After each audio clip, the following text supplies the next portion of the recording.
Hey, what's up, everybody? What's going on? This is Tony. And I'm Jenny. And we are Lido Loca, and it's the Lido Loca podcast.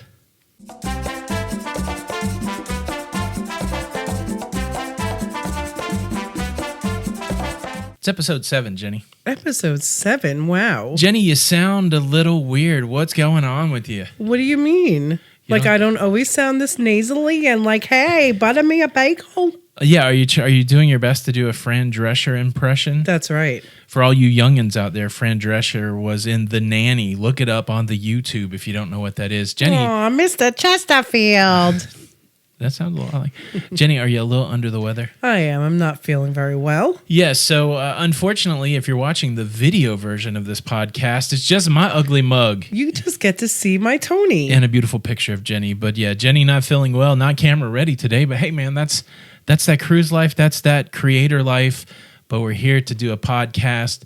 Like Queen said, the show must go on. That's right. Let's do it. Well, welcome.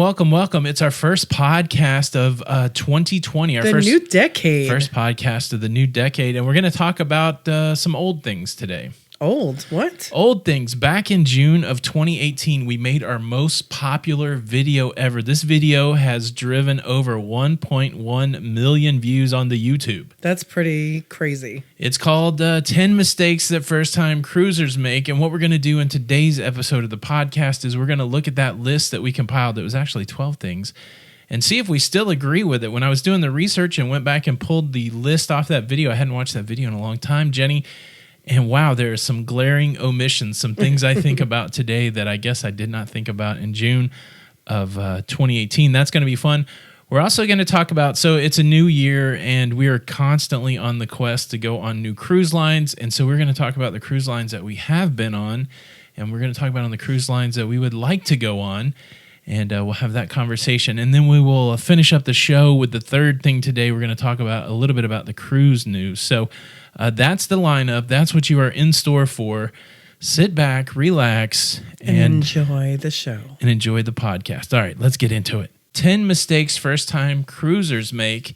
There's a lot more people every year that are cruising for the first time. And so this information really does, it's relevant. And it evolves over time. So number one on our list is the first mistake that first-time cruisers make is they tend to overpack. That's right. We talked about it a little bit on the podcast last week. I don't know that my thoughts are much different. I do believe that you have to overpack to learn how to not overpack. I totally agree. I think that your first time, second time, you have to pack what you think you're going to need.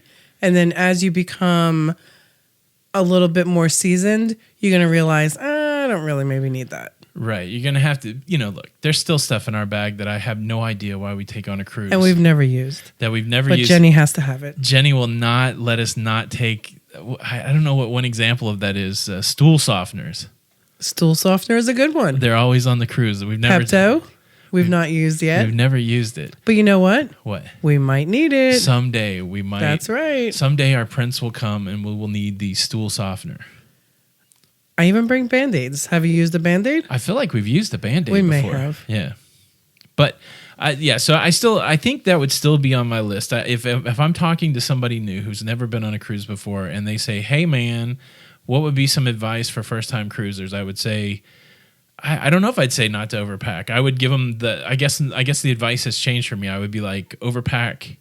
I would be like, take everything that you want, and then eventually you'll figure out what you need to take. I was really wishy-washy in that video. I went back and rewatched it. And we both were. I'm still wishy-washy today about the packing, but you have to make some consideration because you can't take 12 suitcases with you. Well, and I think that, a lot of people go by a packing list. Yes. And will share, their packing list with others, but really that's not, like what I pack may not be what you pack. Yes, we do pack different things. I mean, I think lists are good for in general stuff, like maybe big categories like swimwear or evening wear. Like right. You could start your list off with those really broad categories, but then it would right. be But very I've seen specific. some lists that are like bring 4 sundresses. No. Yeah, it's all dependent. It right. really is dependent on, and that's what I try to do. I try to plan out the cruise, and to me, that's what the list needs to be. It needs to be very specific to the amount of time that you're going to be on a cruise ship. start with those general categories and then try to mold it to your cruise. Absolutely. So my suggestion would be pack what you want to pack. Pack what you want to pack. That's a good one. I'm still wishy-washy about it. I still overpack from time to time. So absolutely. But at this last time though, I think that we did it right on the target. Yeah, and I guess it's important to say why we say don't overpack. Because you'd be like, why? I mean, I just want as much. Why not overpack? It's a challenge sometimes getting from your car to the cruise ship to your cabin and then doing it in reverse, getting from your cabin off the cruise ship to your car. If you're not down with carrying luggage, rolling it around, engaging somebody to do that, tipping porters for doing that, I guess that's the reason why we say don't overpack, because the more stuff that you have, the harder those two journeys are. And and I think for us, we may have to pack a little bit differently, right? You could just pack a couple of things, and then when you're at port, buy a t-shirt, buy this or that, for very reasonably priced t-shirt. But for us, it's very hard to find our sizes at the ports, so we have to make sure that we have everything that we do need. Right. Because if we don't, we're out of luck. That's true. I mean, we don't really. We have to get our clothes at specialty places because we're on the fluffy side. We're on the larger side. So we're not running to Target. We're not running to Old Navy. If we didn't bring it with us, we're challenged. So we have to be super careful with what we pack. That's very true. Right. And also, you hear the horror stories of, oh, I needed some Tylenol and I had to pay $10 for, one pill. So of course, right in my head, I'm like, oh, there is no way I'm getting out on the sea and I'm paying $10 for a Tylenol. Right. That's true. And, those stories are true, right? The one experience we had with that is we went on a cruise and we did not pack aloe. And the aloe was double the price, right? Maybe, I don't know, it was $6 or $7. I can't remember. And it was probably only $3 at home. So I guess if you got one item, that's not a big deal. But if all of a sudden you don't bring anything with you, you could spend a lot of money in that sundry shop. Oh, absolutely. A lot of money. Number 2 on that list is we said they don't pre-book anything. Now, that's an interesting statement. So what we were talking about back in 2018 is just the simple fact that if you're going to do certain things, if you're going to buy a drink package, if you're going to buy the Wi-Fi package, maybe even if you're going to buy a photo package, it's cheaper to do it before you go on your cruise. Most of the cruise lines offer a pre-cruise discount on almost anything. That's even including excursions. Yeah, a lot of times, you order them up front beforehand and, you're saving 15 to 20%. It can add up. Yeah, Mm-hmm. The drink package is going to be a few dollars a day. There's a lot of things that you can prepay. So I think that's something I would still tell people. If you want to save some money and you're going to do things for sure, make sure that you pre-book them. It's interesting, though, what I found with excursions. Now, we've pre-booked some excursions before, and then we've got on the cruise ship and said, I don't even want to do that excursion. Right. One example, we went to, we were on Royal Caribbean's Oasis of the Seas. We went to Labadee, Haiti, and we thought, man, it would be fun to have a sun and fun beach day. Let's rent one of those umbrellaed cabanas. And we rented that thing for $40. And we prepaid it so that we would save a little bit of money. And when we got up that morning, neither one of us wanted to go to Labadee for fun in the sun and the beach. I went down there and they're like, well, if you canceled within 24 hours, if you would have had that inclination yesterday, you could have got your money back. But we just ate it. We just lost $40. So there's a give and take on that. You want to prepay those things that you're definitely going to use, but I guess have some flexibilities on, and it's our personality. We tend to be flaky when it comes to, oh, let's do this, and then when we get there, it's like, oh, I don't want to do that. So, well, yeah, and also now to being on a couple of cruises now, right? So pre-book your shows as well. Yeah, where you can, things right? things that you don't have to pay for. Absolutely. That you definitely want to make sure that you see. Yes. Yeah, not every cruise line is like that, but if you're going on a cruise line that has a big lineup of, kind of Broadway shows, those kind of things, you want to go on in advance. I guess the best advice when we talk about pre-booking is as soon as you book your cruise, as soon as you put your deposit, don't hesitate to go to that cruise manager and see what's out there. Can you book some shows? Can you prepay some things? And we've had moments where we've waited to the last minute and went, oh, we could have got in on that. So I think what I try to do now is whenever we book a new cruise, I try to take that booking number that we get and jump on the cruise manager and see what we can book in advance. Yeah, I think planning is a lot of the fun too. Oh, of course you think planning's fun. I just want to go. I don't want to plan anything. Right. Yeah, so pre-book a little. I think that's still good advice. That's advice I would give. Number 3 on the list, I would definitely continue to give this advice to people that are wondering about cruising for the first time. A mistake that first-time cruisers make is they don't give themselves enough time to travel to the port and from the port. Yeah, don't leave on the day of your cruise. I know, we get in February. We get some pushback on this. And you live in Minnesota. I fly all the time. I can fly in. All I need is a couple of hours to get to the port. All you got to do is a Google search, and there's plenty of people out there that missed a connection, that the plane had to stay on the runway a little too long, that they got a flat tire when they were driving. There's example after example. If you can afford it with the time and the money that you have, go to the cruise port city, or at least within, I don't know how close, the day before the cruise. I think that is essential advice that everybody should follow. I think so also. You have to give yourself time, for any mishaps. And on the flip side of that, if you're getting off the cruise ship and you have to fly out or take a train or something like that, don't book that sucker at 8 a.m. Why not? They're not going to get you off the cruise ship at 8 a.m. What? Exactly. They're going to get you off as early as possible, but I would say on debarkation day. But I have my flight at 7:30. They're like, well, sorry. Sorry, we're not pulling into pier until 8, Mrs. Jones. That's right. And then my favorite thing is if they can't help you, they always put it off on the government, right? Customs won't clear the ship until 9 o'clock, so you can't. So that happens. So I guess the piece of advice that I would give to a new cruiser is if you're making any debarkation day plans, make those for like noon or later, something like that. Anything in the morning is at risk. A big time risk. Big time risk. Okay, I would still tell people that. I think that advice is good. I think so. Number 4 is ironically funny. Is it? Yes. I don't think it's funny. A mistake that seasoned cruisers make is they don't bring cash with them when they do things. So, when we were talking about this on that video, they don't bring cash on the cruise with them. The point that we were trying to make is that when you go cruising, even though it's a cashless system, you will still need cash. You'll need cash if you tip the porter at the dock area on embarkation day. You might need some cash for the casino. And if you get off at port and you go somewhere that serves some sort of food like a lobster roll, you might need a little cash money. You may need some cash money, or you're going to be crying like a baby. Any form of payment possible. Yes, I did not. This is a mistake that I made. We got off port in Key West, Florida, with a big goal of going and eating at the world-famous DJ's Clam Shack. And I didn't bring money. I didn't bring any form of payment at all. So that one bit me right in the butt. That's going to be high up on my list. That's one that I think about every time now. It's a mistake that I've made.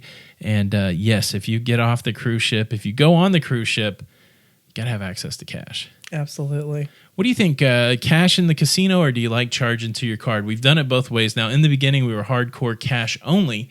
And then recently, we've been a little more flexible, and we will actually charge the casino to the room. Which do you like better? I think that I can get in trouble by not doing it with cash. Really? Yeah, I think if I charge it to the room, I just say, it's not real to me. Yeah. So as long as I have, the money in my hand, I know what my budget is. But, when I run out of my real money budget, then it's like, I'll just put $20 more to the room. No big deal. Yeah, no, I think it's good advice to say if you're a gambler at all. I believe this from a gambling standpoint. If you're going to gamble, you need to treat it like money that you're going to lose. And the easiest way to manage that money is just to pull it out all at once and watch the stack either grow or dwindle in your safe. And so I think that, being able to charge gambling to your sail and sign card, to your shipboard account, I think it's cool because it's super convenient. But it does make managing that stack, that bankroll, harder. I do like the fact that, you got a little stack in the safe. And as you gamble throughout the cruise, as it dwindles down to nothing, it does prompt you a little bit to say, well, should I keep gambling or should I quit gambling? Keep going. Not so much when you're using your shipboard account to fund your gambling. So Yeah, I think you got to have cash for the casino. I think that's going to be my big takeaway. I know some people maybe manage that a little differently, but I definitely think cash is king when it comes to gambling. I agree. To stick with the budget, got to have that cash. Jenny, you don't even know what the budget is. I don't. I'm going to the casino. And that's all I have to say? Do you have cash? No, I can charge it to the room. This is a true story right there. This one, I don't know that I probably would tell a new cruiser again, a first-time cruiser. Number 5, they don't know the rules. And I think my motivation when we were talking about this was just you hear these stories of people are like, oh, I got this confiscated, or I had $200 worth of fireworks that I was going to shoot off the Lido deck, and I've never heard that story, but that would be a great story. I would love that to be a news story that somebody. So yeah, I think it's important to know the rules. So especially if you're a first-time cruiser, go to the website of the cruise line you're going on and read up on as much as you can. Some people didn't know that you couldn't smoke on the balcony or that you can't take weed on board. There's people that come from states where weed's legal, and I think people are like, oh, it doesn't necessarily. When you apply. say weed, are you talking about marijuana? I'm talking about the wacky tobacco. Yeah, I'm talking about marijuana. And this is interesting. So something that just happened in the United States, and I haven't looked at it too much, is they raised the smoking age to 21 everywhere. That's good. Which I thought, I think so too. But I thought it was 18 in some places. I don't know what it is on the cruise ship. That's something we need to look at. I wonder if it's 18 to smoke or if it's 21 to smoke. I don't know. It'll be interesting if the cruise line follows suit. So is it 21 to buy cigarettes or 18 to buy cigarettes and you could smoke at 18?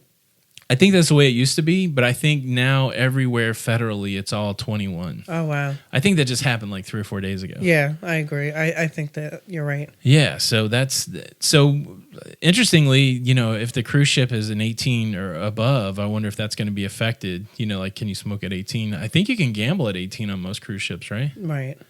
I think. I don't know. I'd have to check. You so could this 18. is a good example of where you need to follow the rules. If you're 18-year-old and you want to smoke or drink, I know you can't not drink. If you want to smoke, if you want to smoke or gamble on a cruise ship, check the rules of your cruise line. I know you can't drink for sure. That's 21 or older. But a good example, even for us who've cruised several times, there's a lot of rules on a cruise ship. You got to check it out.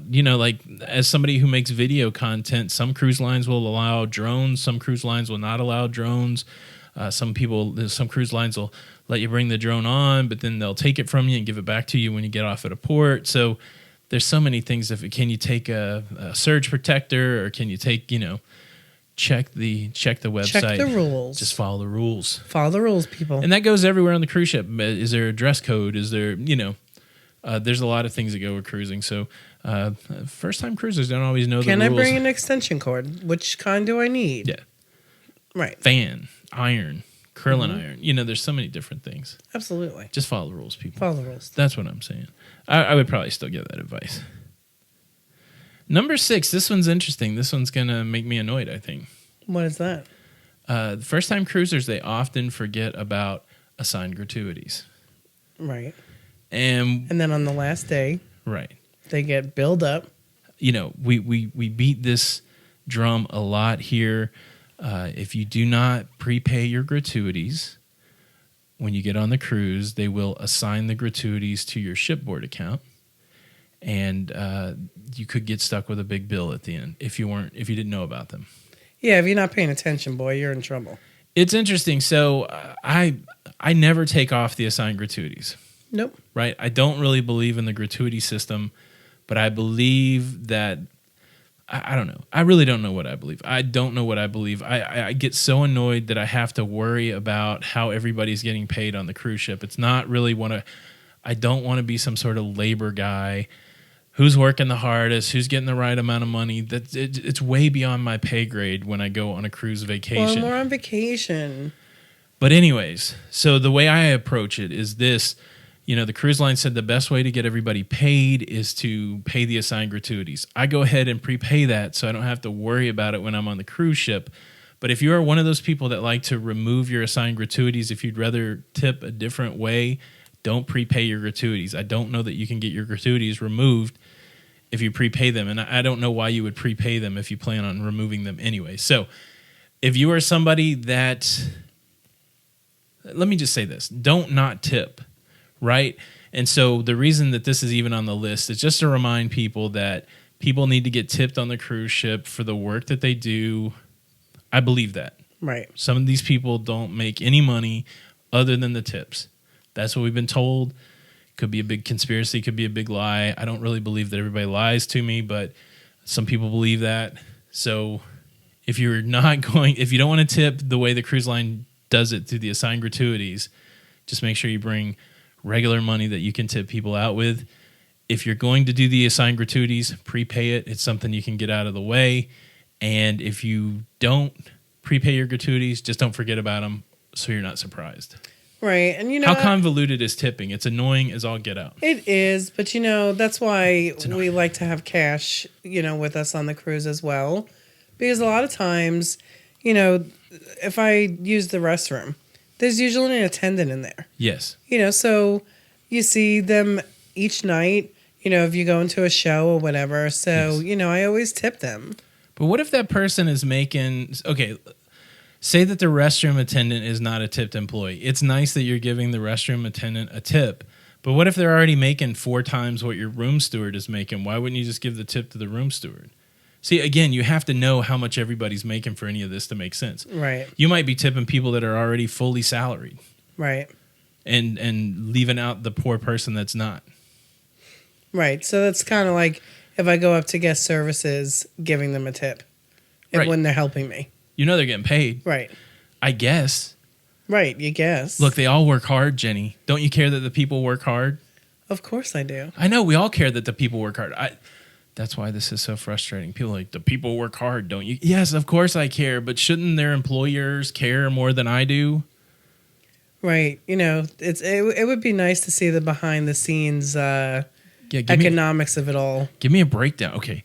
We have to move on, or I'm going to flip a table here. You're going to be old Jersey Shore on us. All right, so let's go to number 7. Let's do number 7, Tony. Now, I think mine's changed a little bit here. Really? Yeah. I said they don't put their phone in airplane mode. And there are some stories out there of people who have left their cell signal on, and they've gotten charged for roaming. Right. In that video, I'm like, don't ever turn your cell signal on, no matter where you're at. Only do it in the United States. What we've realized after cruising to some of these places is that your cell phone does work in some places the same way it does in the United States, and those are primarily U.S. territories. So I'm thinking the American Virgin Islands, Puerto Rico. All of this you have to check with your cell phone provider. So I'm not telling you to turn your phone on willy-nilly, but there are cell phone plans that include Mexico, and they include Puerto Rico, and they include the Virgin Islands. And so, it's not just turn your phone on airplane mode and don't use it the whole cruise, because you might be missing out on some opportunity where you could use your phone. Right. And, for me, if I don't know what my cell phone provider is going to do, I'd rather just keep it in airplane mode. That's the way I've always erred on the side of caution, right? Right. I think I turned my phone on one time in Puerto Rico, right? Because I needed to use the GPS to find Fortaleza Street or something like that, and the whole time I was wicked paranoid. I was like, okay, I just turned on my cell signal, and now I'm sure I'm getting charged $85 a minute, but I think Puerto Rico is the United States, and I think it's covered. But it was covered. It was all fine. But, if I wouldn't have thought about that, I would just have been wandering around Puerto Rico when I could have, used the internet to help me. So you got to balance it out. Well, listen, that's a whole nother podcast of how cell phones, they're a lot of money. But you can't live without them. You got to have it. You have to. I love it. It makes me feel like a cyborg. I'm like a bionic man, because I'm without my cell phone, I feel like I'm pretty smart. I'm everything that I've experienced and everything that I've learned in my life, and I feel okay with the things that I know. But with my cell phone, you're one of the smartest people I know. No, I don't think that's true. But with my cell phone, I am almost a god. You are mine. I have access. I have access to all kinds of knowledge. I can find out things. how many people out there, and I know you do it too, every time I watch a TV show, I got to know how old the people are. It's true. That's a true statement. I can't remember what I was watching the other day, but every actor I was like, in between dialogue, I was like, Siri, how old is, Michelle Williams? Or Well, Siri, listen, how it old makes is... me feel like in the 70s, I forget what, it was like a spy show. And do you remember he had a phone like in his shoe? Yeah, Get Smart. Yeah, and I'm like, wow, we're like living in the future. You missed it by that much. And I feel like that on a cruise. I do like to unplug, and I like to have some time where I'm not looking at social media. Miss my phone sometimes. But I tell you what, the stuff I can learn with my cellular telephone is immense compared to just what happens and rattles around in my brain. So I think I would amend this one to say that know where your cell phone works. Do everything you can to not be in cell roaming. And look, if you're in airplane mode and you haven't turned your Wi-Fi back on, you're going to have trouble using the ship's Wi-Fi. So you have to check that out. I did do a video about the difference between airplane mode and Bluetooth and Wi-Fi. I'll leave that in the show note descriptions and in the description of this video. I find it very helpful because it can be confusing. Absolutely. Absolutely, you Absolutely. say. All right. Let's move down the list. Number 8, still true to me. Sometimes first-time cruisers don't take the muster drill seriously. Well, and I think that goes even past first-time cruisers. You think so? I think the seasoned cruisers... I've seen a knucklehead or two. That's right. Roll in late to muster drill. Yeah, like I just see it's all the time that it's not taken seriously. And listen, it's the same thing, and we get that, right? But it's super serious because if you just pay attention, they just can go through it real quick, yes, and then we can leave. So take it seriously so it's shorter. To me, that's the big takeaway. Look, you probably do know the safety information. Look, you got to go there and you got to hear the safety information. Right, you're not getting out of it. In case something happens. But let's be real people here. You know what the safety information is. The reason we want you to take the muster drill seriously and be at the muster drill on time is so I don't have to stand in the freaking muster drill. Well, and then you have... For hours while we're waiting on, we're trying to find so-and-so. No, come to the muster drill so that we can all get to cruising. Right. And like the last muster drill we had, those people, like there was people in front of us that were super drunk. Yes. And it was super frustrating because it took longer in the muster drill because they were super drunk and not paying attention. Yeah, I'm all for getting the party on, but look. That muster drill. Wait till after the muster drill. That muster drill was frustrating because there were people on the Carnival Sunrise that were there for a tour that were hiding on the ship. I'm convinced they were hiding. They're like, so-and-so, you were supposed to get off the ship and we can't continue until you get off the ship. They called those people like 4 times. Yeah. I'm like, you need help searching the ship? Because I will go and help you hunt these people down just to avoid standing. Some muster drills are better than the other, right? Right. The Caribbean Princess, we sat in the best. We sat in the casino, in the AC, and we, watched a Love Boat video. That was a lot of fun. Yeah, fantasy. Carnival Sunrise that we just did. We stood outside on deck 4 in the heat. It was 4 horrific. people deep, trying not to lock our knees. I was flashing back to choir in high school. Like, if I lock my knees, I'm going to pass out. I'm going to fall down. It was horrible. It was. Take the muster drill seriously. Please, folks. Please. That is what I would say. That was what I would implore the people. Well, it's for your safety, too. Yes. Safety first. Yes. Number 9, again, this is one that as technology's changed, I don't know if it's as pertinent. Don't forget to set that, the first-time cruiser, a mistake they might make is they don't set their watch to ship time. A lot of this depends on your cruise line. We've been on cruise lines that never change the time, and we've been on cruise lines that every time the time zone changes, they change it. Every port. You never. Here's the main thing that you want to know: the ship is going to leave a cruise port at the time that it designates, and there are clocks in the cruise ship. There are clocks when you get off the cruise ship that tell you what time it is. Make sure that your watch is set to that time. That way, you don't miss the ship when you're at port. Well, and get one of those old time watches, right? So that you can set it because, we have iPhones and there is a setting in the iPhone that your time will not change. Right. When you move Yeah, over. so What is that setting called?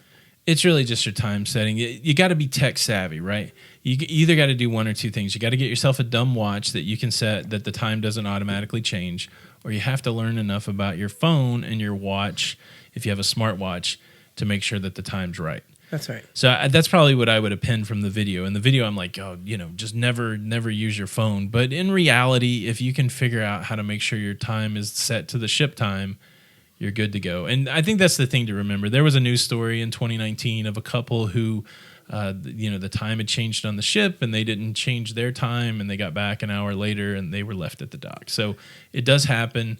Make sure you know what time it is on the ship and what time you have to be back according to the ship. And don't trust the local time. Don't trust your phone unless you have it set to the ship time. No, and a good way to do that, to check it, is just look at your stateroom phone. Yeah, stateroom phone, stateroom TV, any clocks posted on the cruise ship, all that should clue you in to what time it is on the cruise ship. That's right. Very nice. For 10 and 11, let's just put it together into one thing. Okay. I don't know why I was thinking about it so much. I said don't drink too much at port. Don't drink too much on the ship. And let's put number 12 in there. Don't overeat. Yeah, it's all together. I think the thing that I would tell people now is don't, feed your vices, right? Like eating, drinking, gambling, running around and having fun with people. All those things are good things in moderation, but all those things can be disastrous things if you overindulge in them. So Absolutely. You got to know your limits, right? You're on vacation. You want to have a good time, but and you want to do you, boo. That's right, 100%. You're on a vacation. You want to just do what you want to do. Yeah, so think about it. Don't overeat. There's going to be more food than you can handle there, but you're going to make yourself sick. You're not going to feel good about yourself. Don't drink too much where you don't have control of your faculties, where you put yourself in danger. Think about your own personal safety. Don't take risky behavior by going to a stranger's cruise cabin. All of those things where you wouldn't normally act a certain way on dry land, even though you're on a cruise ship, I would say still don't act that way. Like you gotta watch your indulgences. That's the way I would say it to anybody that's cruising now. If you said, hey, I'm going on the cruise for the first time, what's some advice? I'm going to say there's so much stuff that you can get into and you can do it to excess. So if you're somebody with an excessive personality like me, watch yourself. That's what I would say. Right. That's what I would say. So Jenny, those are 10 things. What's crazy about this list to me? We made this back in June of 2018. It's now 2020, almost 2 years later. The two things that I always tell people all the time now that ask me as first-time cruisers what they should think about when they go cruising, not even on the list. And they are what? The first one that I talk about is make sure that your travel documentation is in good standing order. Absolutely. I start thinking about now what's something that's going to keep you from starting your vacation. Well, not having the proper travel documentation. I advocate having a passport. That anybody asks me, should I have? But not to go. If you have the funds and the time to get a passport, that's your best bet. Look, I don't want to sound like one of these people that say if you can't afford it, don't go cruising. Passport costs $14 a year. Right, it's good for 10 years. Good for 10 years. Now you got to lay it all out at once, $140, and then if you got a family of 4 or 5, I get it. It's $500-$600. Well, and listen, I have a friend that has 5 kids. Yes. And they have found the love of cruising. Yes. And what she does is at their birthdays or at Christmas, that's what they get now is a passport. Right. And I tell you what, get a kid a passport and they will, I guess, I don't know. It opens up the world. It does open up the world. I don't know if they'll, how kids can be a little schmarmy. I don't know if they'll love it as much as you do, but just from a convenience perspective, just from if you ever get stuck perspective, having an actual passport, I'm talking about the passport book. I'm not talking about the passport card. I know the card's easier. It's a little cheaper. But if you want to be the most correct, if you want to be the most secure in your travel to foreign countries, have the passport book. Now, many of the cruises that happen in the United States are what's considered closed loop travel. If a cruise leaves from one city, goes to a foreign port, returns to that same city, you can do that cruise with a state-issued ID and a birth certificate.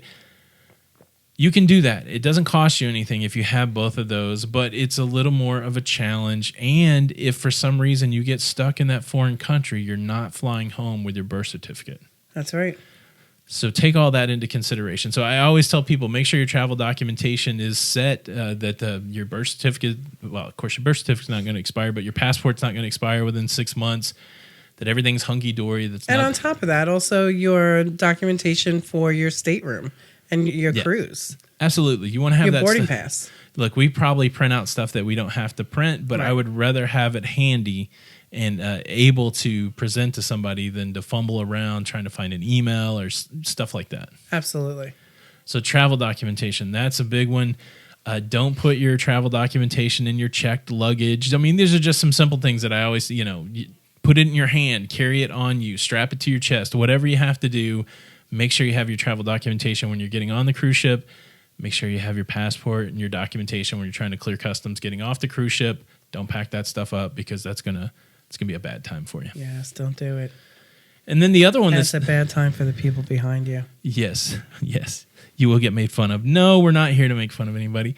The other thing that's not on the list that I can't believe is on the list is for all that is good, get some sort of travel insurance. Absolutely. In the 2 years or the year and a half since we made that initial list, I look daily at cruise news, and I am shocked at the amount of people that have troubles in foreign countries, that get stuck in foreign countries or have to make really hard decisions because they don't have travel insurance. They don't have the ability to make the right decision because of financial things, predicated on not having any travel insurance.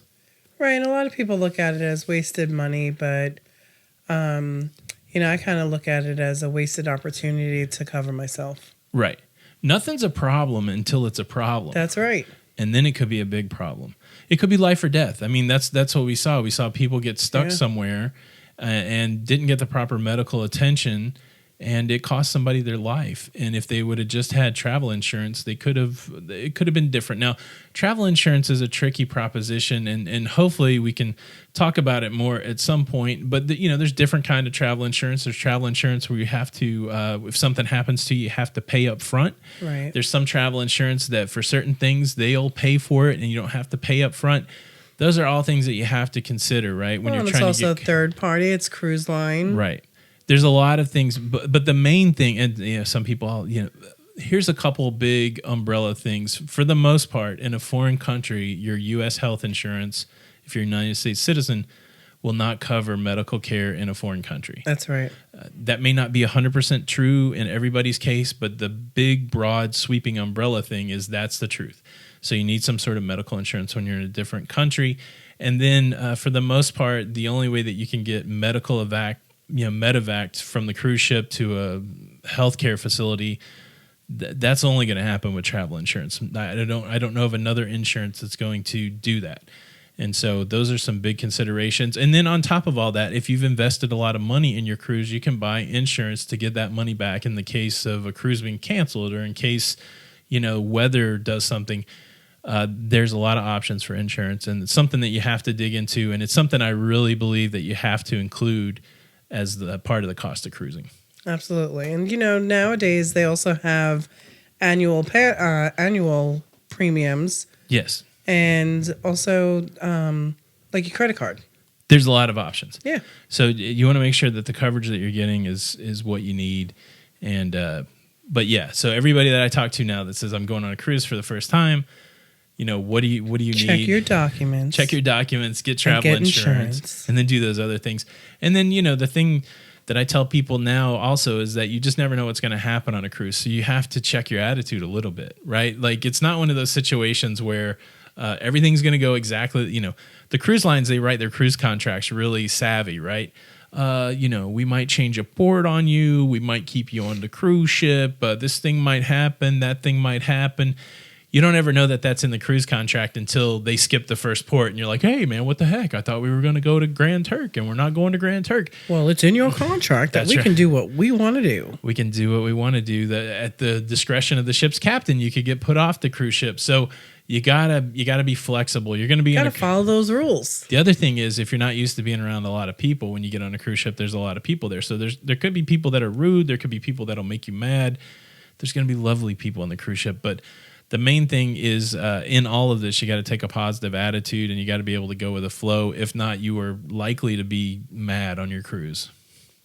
I agree. You got to check that attitude at the door. Check that attitude at the door. At the gangway. Check yourself before you wreck yourself. That's right. All right, Jenny. Anything else should we say? Tips for first-time cruisers. What We could talk a little bit about, should you book with a travel agent? Should you book on your own? I think both of those things are perfectly fine. Right. So look, we have a horse in this race, right? We're both officially travel agents. Now, I've booked one cruise in my career, and So proud of you. You've booked hundreds. That's right. So if this were a horse race, you are winning. I am the winner. And I used to be indifferent to it, right? Before we made travel our business, so you could lay that on me like, oh, Tony, you only care about this because you guys are travel agents, and that's part of your deal now. But in reality, there are a couple schools of thought. If you are somebody that likes to plan everything yourself, if you like to do all of the research, if you feel like you know the answers to all the questions and you want to do it on your own, it's perfectly fine. People book their cruise on their own through websites every day, a lot every day. The thing that I want to say is that, it doesn't cost anything to use a travel agent. If somebody's charging you a fee to use them as a travel agent, don't use them. The cruise lines, they bake in commission to their fees that they give to travel agents so that customers don't have to pay anything. And the cool thing about having, working with a travel agent is you have an extra resource that can help you if something goes wrong. I covered a news story today, Jenny, where this lady was super upset because she was on a website. She booked a cruise to the Norwegian fjords. And while she was booking it, she was booking an interior cabin. And while she was booking her cruise, there was a pop-up that said, look, if you would like a guaranteed ocean view cabin, you can pay $500 more. And she looked at her budget and she said, look, I can pay $500 more. And now instead of looking at four walls inside an interior cabin, I can look at the ocean on my dream cruise. And she went on the cruise and she had a guaranteed ocean view, and there was a lifeboat and there was the ship blocking the window. She couldn't see the ocean at all. She didn't know, but you and I both know when they say guarantee, that means they're going to pick your room and they can put you anywhere. Right. And listen, when you're not, if something pops up and says guaranteed ocean view, you're thinking, oh, they're guaranteeing that I can see the ocean. That's what it sounds like. Right. To people who don't know. Absolutely. But that's what I'm saying. So that's the advantage of working with a travel advisor, a travel agent, is if they would have told us that, we would have been, well, that's not what that means. No, that means let's roll the dice. Yeah. And you're going to see what you get. You might get a room that you can see from. And so that's just a simple example. Again, it's easy to say because this is part of the thing that we do. But even if it wasn't the thing that I do, seeing examples like that and knowing that it doesn't cost me anything, I would definitely consult a travel agent when I book my cruise. Right. And, there's a lot of times people will get in touch with me and be like, hey, I can get this room for X amount of dollars, right? Yeah. Say $100. We're just going to be easy. But then I'll come back with a quote that's $150. Yeah. And it's because I'm giving them a quote of something that they can possibly, they can pick their own cabin. Right. Whereas they're looking for they're looking at the guaranteed. So, if you want to be a crapshooter, that's kind of cool. We've done it before. Yeah. And we saved a lot of money. Well, I think as long as you know what you're getting into, and that sometimes that's a challenge when you're just doing the thing on your own. You don't know. Right. And so use a travel agent, don't use a travel agent, but the main thing is be as informed as possible and know that there are situations out there that may catch you, that may get you. And this poor lady, she came off that cruise mad, and I want a refund. And they all just, the cruise line just throws up the contract saying, look, we gave you what you paid for, and so sad, love dad, sorry. And maybe they lose a customer there or something like that. But I bet you from now on, this lady knows what a guaranteed cabin is. I bet you she does, and her friends do too. Very frustrating. So let's put a bow on it. Those are mistakes that first-time cruisers make. I know there are others out there, but it was really kind of neat to go back down memory lane. And that video is really a lot of people have come to know Lido Loca cruising through that video, and so it's pretty interesting to know that it's good that we believe in a lot of those things still.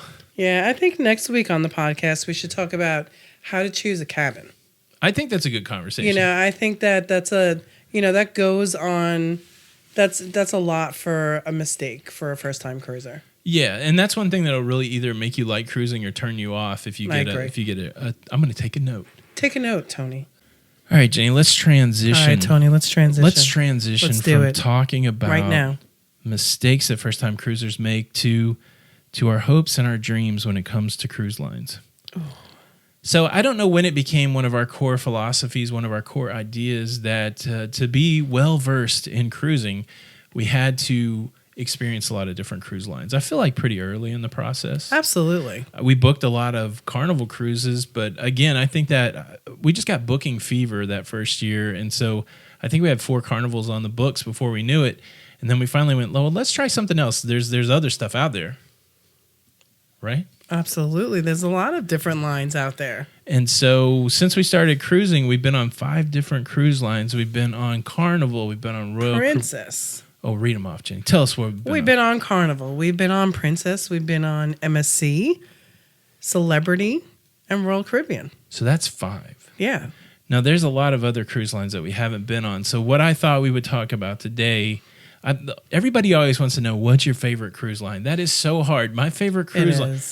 This is the answer I'm always going to give. My favorite cruise line is the next one I am booked to go on. All right. So your favorite cruise line is NCL then? Okay, that doesn't seem right because I've never been. That's right. I've never been on NCL. So, okay, I don't know how to answer the favorite cruise line question, but I can. These are cruise lines we've not been on, and this isn't comprehensive because there's a lot of cruise lines, but definitely we've not been on Disney. That's correct. We have not been on NCL. Right. We have not been on Viking Ocean cruises. Right. We have not been on Virgin Voyages, nor has anyone else for the most part. Mm-hmm. It's not. We've not been on Holland American. Right. And we've not been on the Bahamas Paradise, and we've not been on a river cruise, which is primarily Viking River Cruise. Now, there are other cruise lines, P&O, Costa, Seven Seas, Cunard, but that list could be exhaustive. So I thought, let's take the ones that I mentioned, Disney, NCL, Viking River, Viking Ocean, Virgin Voyages, Holland America, and Bahamas Paradise, and let's talk about the cruise lines that we would like to go on. If it was a perfect world, you had all the time possible, and they were giving away free cruises, which cruise line would you go on next out of that list? Well, we're going on NCL. Forget that. Oh, okay. What would if you can cruise tomorrow? Free cruise, your bags are packed, you're going to walk on a cruise ship. Whose cruise ship would you walk onto tomorrow? Virgin, right? Mm-hmm. We don't have any Virgin book because we're like, we're going to wait and see. But I am like you. I am ready to check it out. Yeah. I don't know. I'm looking at the list. Okay, I'm going to be different than you. Okay. I think if I could just pack a bag and get on a ship tomorrow, I would go on Viking Ocean. That's a good choice. They have been ranked by many of these, travel board sites, Cruise Critic, those kind of things, as the #1 ocean cruise liner. They're smaller ships. They're a little more expensive, but apparently it's a pretty nice product. Okay, I'm going to say Viking and Virgin. Those would be 2 that I would go on if they were giving away free cruises and I could just walk on one. And I'm definitely going to have to say Disney. I'm Virgin. Isn't that funny, though? Yes. All adults and then mostly children. So Disney would be your 3rd? Yeah. So you would go Virgin, Viking, Disney. Right. I'm not motivated to go on Disney. I know that's going to make some people mad out there. And look, I don't mean to make people mad. I can't figure out what I would like about a Disney cruise. So I'll tell you what I think I would like about Disney, right? I think that the experience just when you go to Disney World is like magical, right? For a little girl, it's like you're like a little princess, right? And I enjoy as an adult, going to a place that reminds me of my childhood, that makes me feel like a child and can bring me back in time in my life, where you were just a child and just everything was magical, So I think on a Disney cruise, although I would miss a casino because I am an adult and I like to, go in the casino, I think I would really enjoy the experience of, just their entertainment, their meals are entertainments.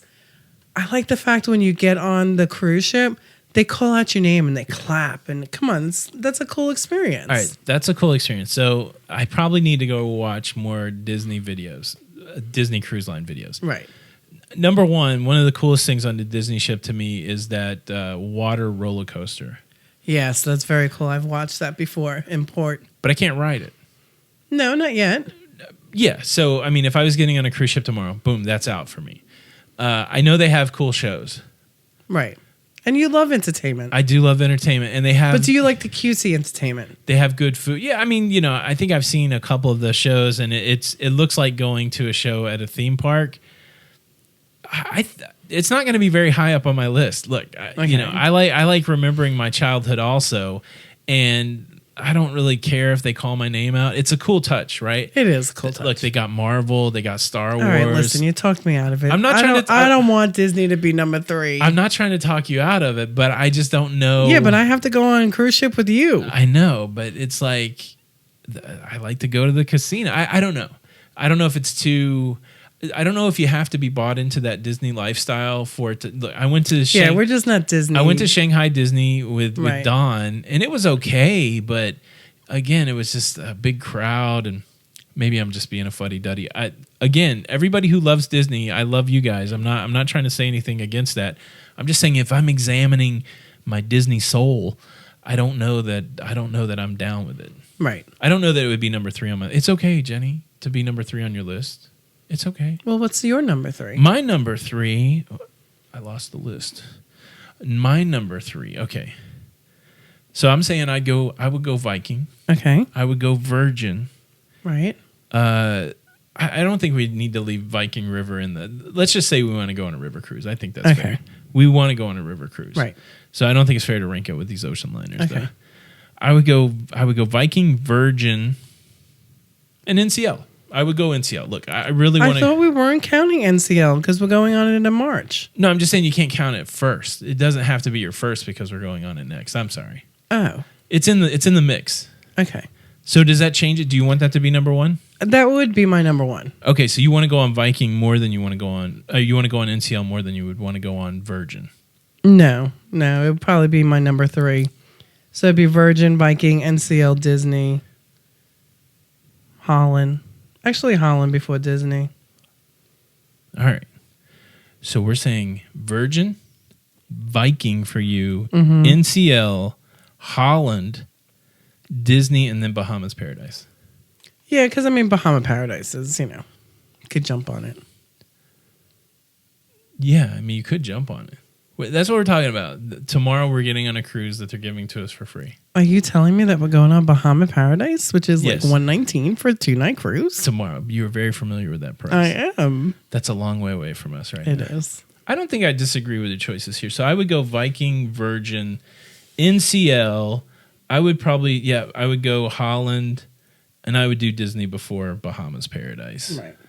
Now NCL, I'm very excited that we're going on. We're not going on the Bliss, and we're not going on the Encore yet.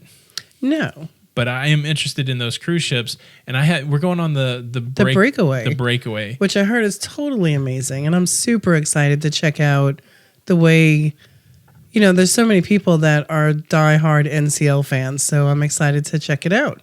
Look, I'm sure I'm going to get ridiculed. You know what I'm excited about NCL? The chicken wings. Chicken wings. I just want to be able.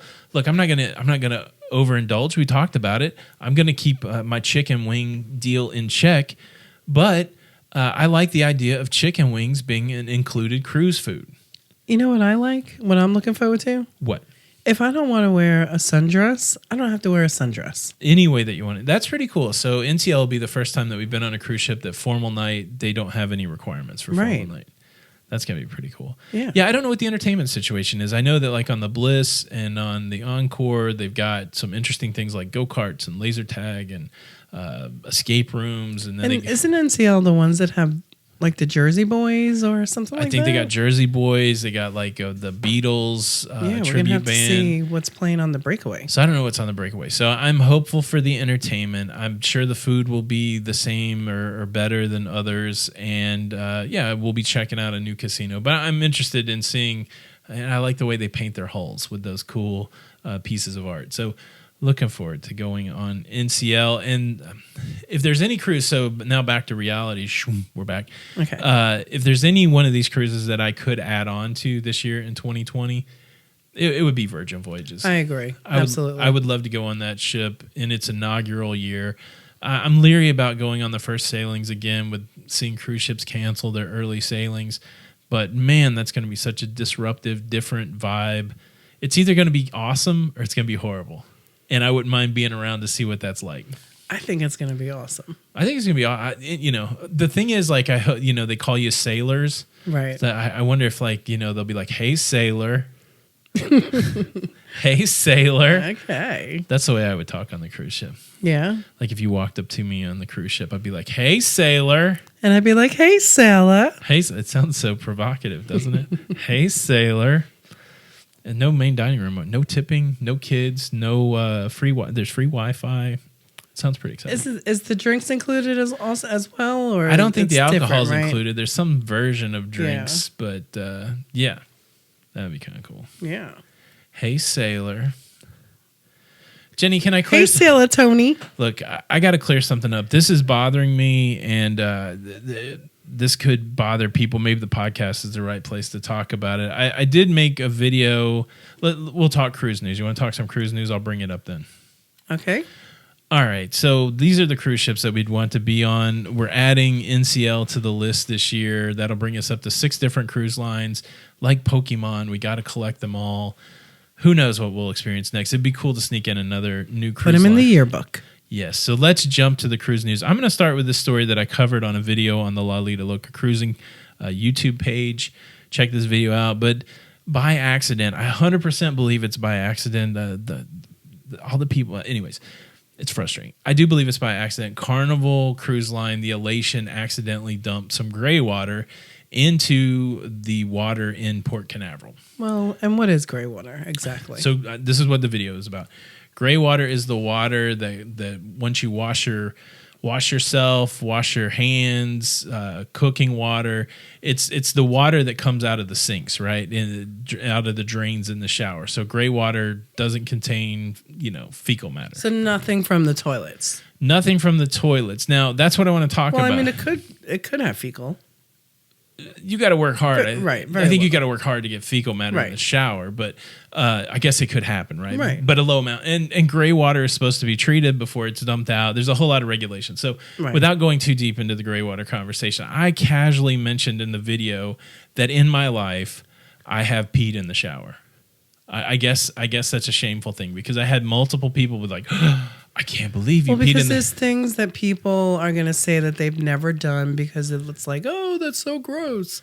But is that one of those things that people really have to shriek back from? Like, is it so absurd to think that when you step into hot water, like we used to do it in 4-H camp, when somebody would be asleep, you get a cup of hot water, you put their hand in it, they'd pee the bed. This hot water has that effect on people. Now, I don't pee in the shower every day. I don't know that I've ever peed in the shower on a cruise ship. But my goodness. Or even on purpose, right? And look, I did run a poll. I wasn't trying to be funny. This was serious to me because so many people were pushing back on it. The numbers are crazy. It's like, I think 800 people answered the poll. 700 people said they peed in the shower. 100 people said they didn't. So I got to ask you. Listen, I never asked you, Jenny. For the 100 people that we offended, I don't think anybody's offended. I think some people were offended. Why would anybody... Don't be offended. Don't be offended. We're just talking. We're all family. We're not trying to be funny. But I don't know. I hope people weren't offended because I was feeling a little insecure that people were saying they don't pee in the comments on that video. People were like, "Oh my gosh, I can't believe you go to the bathroom in the shower." I'm like, who doesn't pee in the shower? Jenny. Yes. Have you ever peed in the shower? I have. Good. Okay, I feel better now. I just had to get that off my chest. I just wanted the world. I don't know why I'm even worried about it, but still. And I don't even know why we're talking about this. Because I wanted to know if there was pee and gray matter. It was a very simple idea. Like I didn't know gray water, right? Right. I didn't know gray water from anything. I'd read the story earlier in the year that Holland America, that's owned by Carnival Corporation, that was the people that were in trouble for dumping gray water into Glacier Bay in Alaska. When I read that story, I didn't look up to see what gray water was. Apparently, if I was an RVer, I would know what gray water was because they have a gray tank and a black tank. I was curious as to whether or not there was poop in gray water. Right. So it was a serious inquisition on my part, and I didn't know if there was pee in gray water. And so that's what I'm saying. Once I found out that there wasn't poop in gray water because it doesn't come from the toilet, that's when I got to this thing about, well, if people go to the bathroom in the shower, there's going to be pee in gray water. That's all it was. That's why we're talking about. People don't get in the shower to go to the restroom, right? If it happens, it happens. It's not the norm. Right. But, What are you trying to say? No, I'm just saying, like, I need you just to a say topic. something that makes me feel better about the fact that I peed in the shower. Tell me everybody does it. I can't speak for everybody. Tell me most people do it.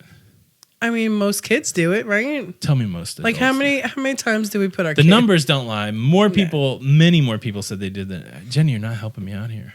Absolutely. You're not helping. I know. You know.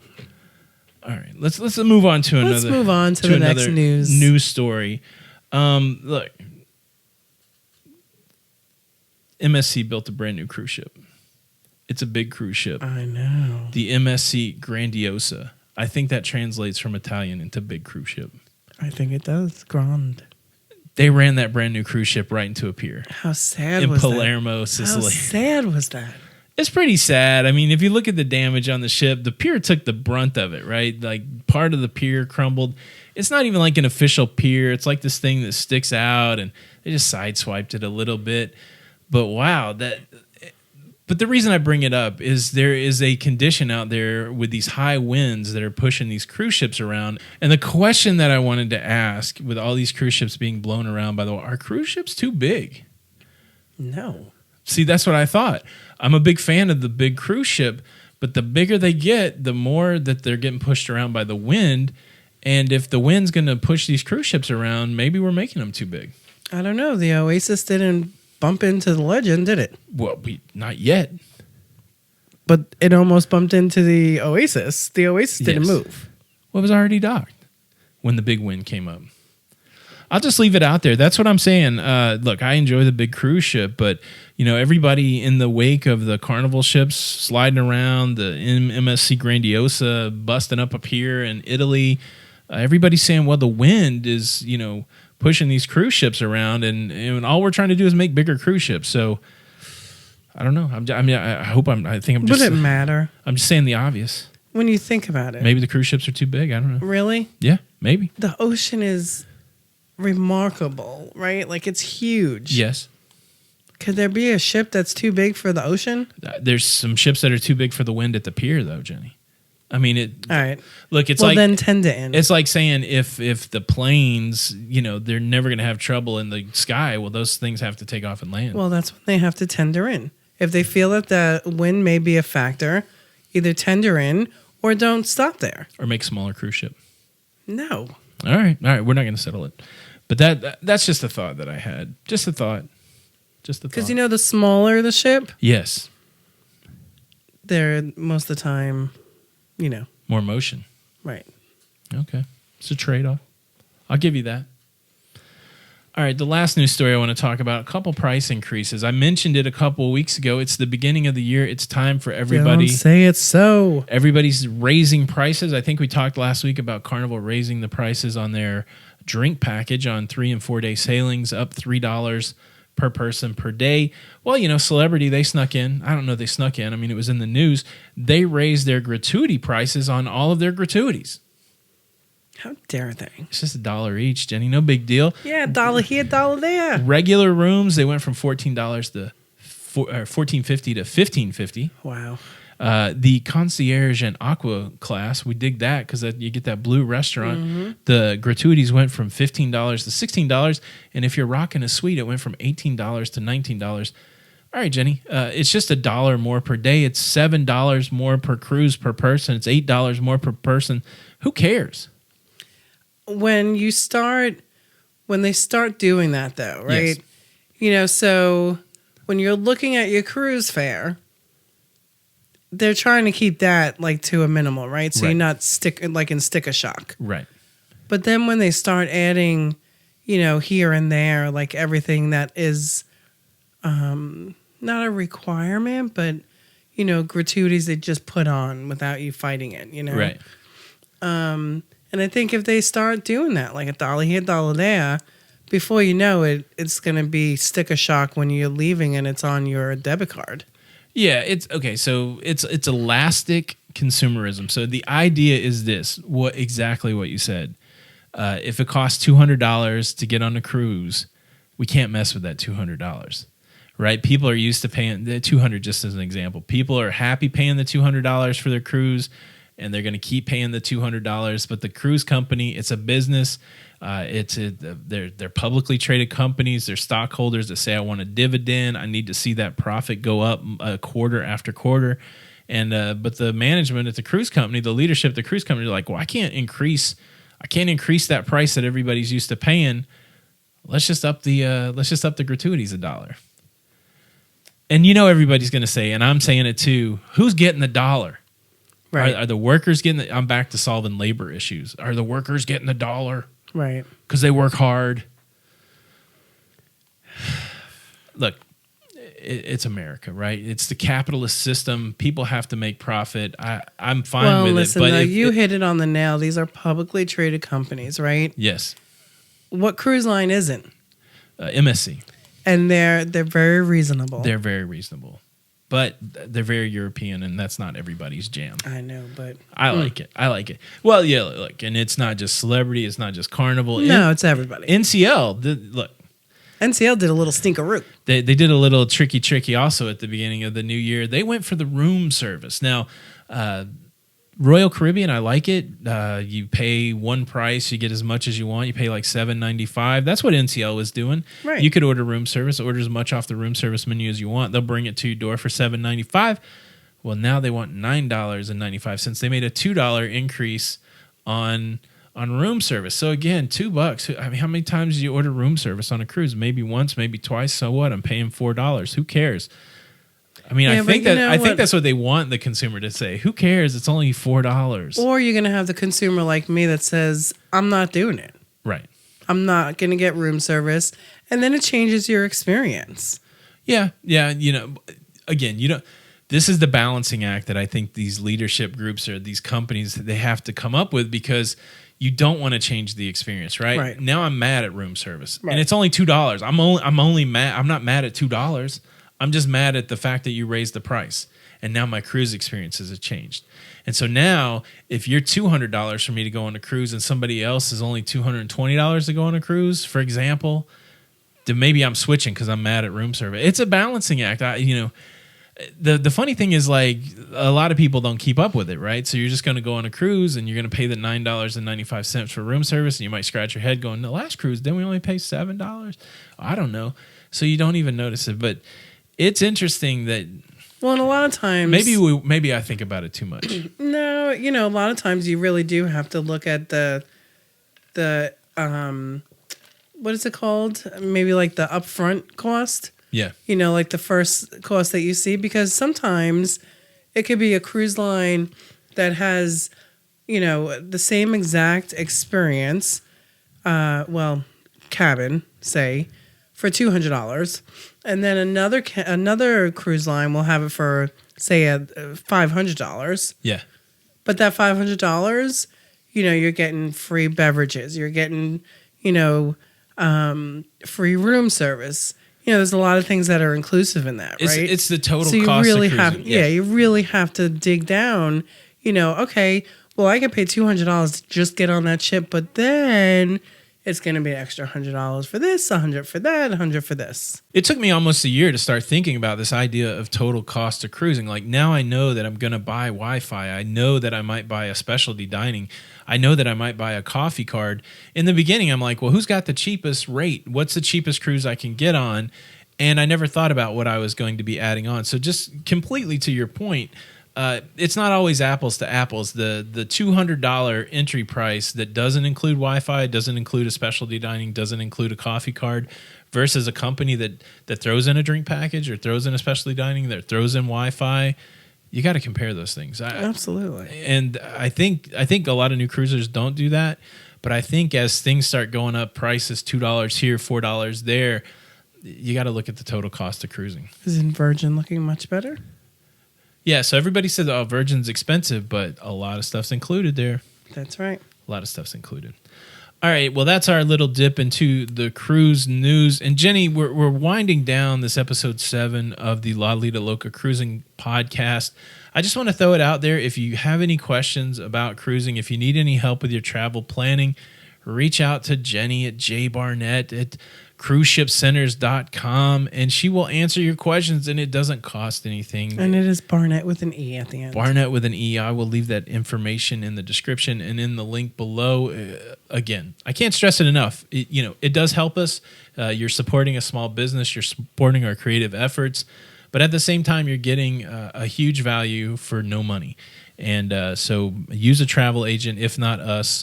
Pick a good one and get that free resource so that you don't have some of the struggles that you could have on your travel. Thank you, everybody who has left reviews for us on the podcasting apps, iTunes. If you have a chance, if you like the podcast, please go over and leave a review for us on iTunes. That would be great. And then come join us on our video platforms. There's a Lido Loca cruising podcast video channel, our main cruising channel where we talk cruise and cruise news. Come check that out. We would invite you to all of those things. And really, if you want to get plugged in, if you want to be a part of the community, come to the Lido Loca cruising community on Facebook and come join a whole family of cruisers over there, the Loca fam, and get all your questions and all your cruising needs met in one spot. In one spot. It's pretty cool, right? It is. It's like a one-stop shop where you can come talk cruising and be a part of the Loca fam. That's right. You can represent the Loca fam. We have T-shirts over on Teespring. All of that information is below. And if you are inclined to support the creativity, we do have a Patreon channel that has extra video content, extra live stream stuff. You can go check that out at Patreon.com/Lido Loca. I think that's it, Jenny. I think that's it. I think that someone may be at their port now. Well, Jenny, I hope you feel better. Why, thank you. I hope we get this house packed up. And I'm just looking forward to cool experiences in 2020 and being in Florida. And just a lot to do before we get down there. But, hey, man, it's that cruise life. It's that cruise life. It's all about what you always say, right? They ain't nothing but to do it. Nothing to it but to do it. All right, guys. Thanks so much for stopping by. My name's Tony. And I'm Jenny. And we are Lido Loca. And until the next time. We'll see you on the Lido. We'll see you on the Lido. Bye. Bye.